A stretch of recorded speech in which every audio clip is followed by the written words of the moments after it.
Ahora la pregunta sería, ¿cómo desarrollamos esas características que vamos a ir identificando en el camino importantes en el líder para la sostenibilidad? Yo quiero recomendarles 3 videos y un libro que nos pueden ayudar mucho a entender cuál es la situación actual, aparte de lo que sentimos y vemos todos los días, pero llegando a otras culturas, llegando a otros continentes y entendiendo la problemática desde una visión global. Esos 3 videos son: el primero se llama Terra, está disponible en YouTube. El segundo se llama There's No Tomorrow, no hay mañana. Es un documental de 30 minutos y a pesar de su nombre, al final entrega unas claves importantes para estas acciones que debemos asumir de sostenibilidad. El tercero se llama Antes de la inundación, Before the Flood.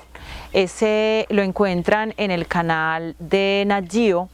Es un video, es un documental elaborado por Leonardo DiCaprio, también bastante interesante. Esos 3 videos más un libro que se llama La cuenta atrás, escrito por Alan Weisman, que escribió anteriormente El mundo sin nosotros, también nos permite ver cuáles han sido todos los diálogos de los que hemos hablado previamente con respecto a temas tan sensibles como la población o a opciones que tenemos hacia el futuro como la química verde, la economía circular, las economías locales y todas aquellas iniciativas que nos ayudan a desarrollar una mayor sostenibilidad. Entonces, una vez hechas estas recomendaciones, queremos empezar a revisar cuáles son esas características de los líderes y cómo vamos a apoyarnos para desarrollarlas. Vamos a mencionar 5 en este caso. La primera es: los líderes para la sostenibilidad observan. Y allí tenemos que hacer una pausa para preguntarnos ¿qué tanto somos capaces de observar?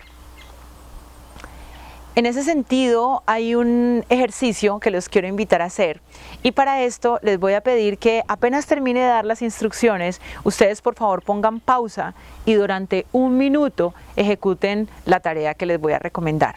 Entonces, por favor alisten papel y lápiz, su celular, cualquier espacio donde ustedes puedan tomar nota y estemos listos entonces para las instrucciones.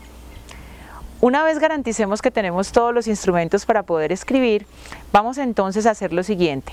Durante el siguiente minuto que ustedes van a dejar en pausa el video, por favor escriban todas las características que existen en su personalidad y que dificultan la comunicación con los demás. Todas las características personales que generan conflicto con los demás y que están presentes en nuestra personalidad. Por favor, hagan pausa y durante 1 minuto exactamente escriban todas aquellas que se les ocurran.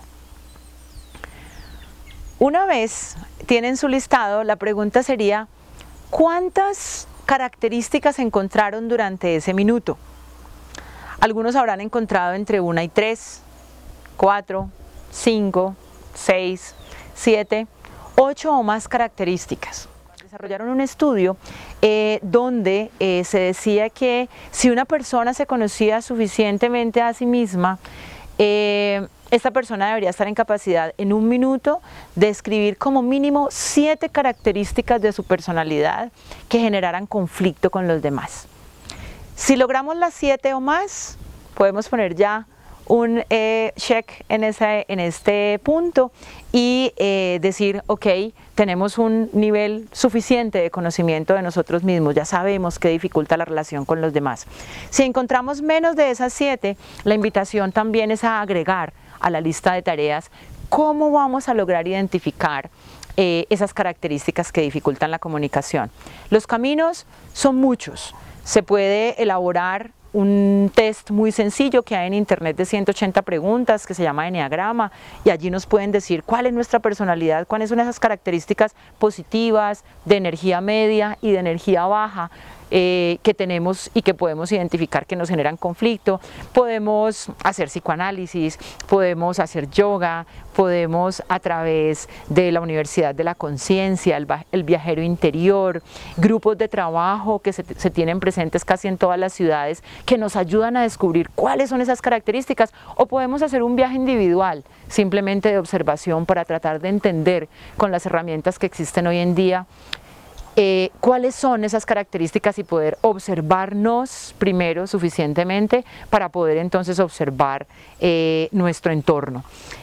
Con esto terminaríamos la primera característica que vamos a trabajar de los líderes y los invito a seguir viendo los videos posteriores.